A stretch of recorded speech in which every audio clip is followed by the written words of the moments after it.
All right.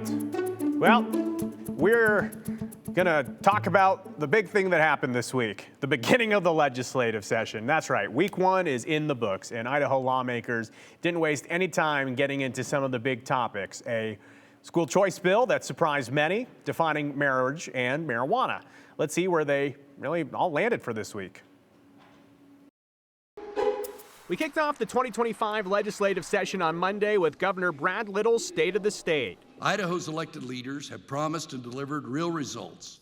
Then on Tuesday, while most committees were having their version of Syllabus Day, House State Affairs got right to work, starting with House Joint Memorial 1, defining marriage. So the purpose of this resolution is just to reaffirm our state authority to regulate marriage. The legislation was introduced to reject the United States Supreme Court's 2015 decision that legalizes same-sex marriage. The resolution then asked the United States Supreme Court to reverse the decision and, quote, restore the natural definition of marriage, which in Idaho's Constitution is only between a man and a woman.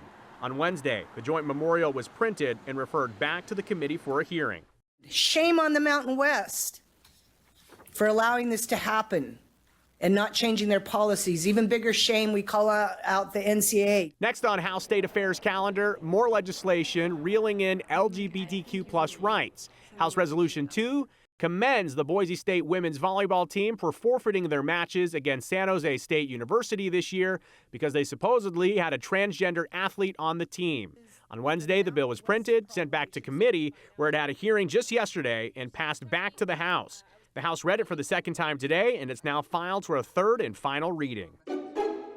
On Wednesday, House Bill 2 came out of House State Affairs. It raises the threshold for voter initiatives like ranked choice voting to pass from 50% plus one up to 60%, making it harder for voter initiatives to actually pass in Idaho. Yesterday, the bill was printed and sent back to committee. We'll keep an eye on it. Finally, on Thursday, things started heating up in other committees. House Bill 7 is Representative Bruce Skogg's second attempt at adding a minimum fine for possessing less than 3 ounces of marijuana. Last year, they tried it with a $420 price tag. This time, not as high and not as giggly. They're going with the $300 fine. Plus, this year's version includes an important change. The mandatory fine would not apply to kids under 18. This new one got the go-ahead to be printed, so we'll see if it goes further than last year or up in smoke. Get it? Okay. All right, that's the legislative wrap.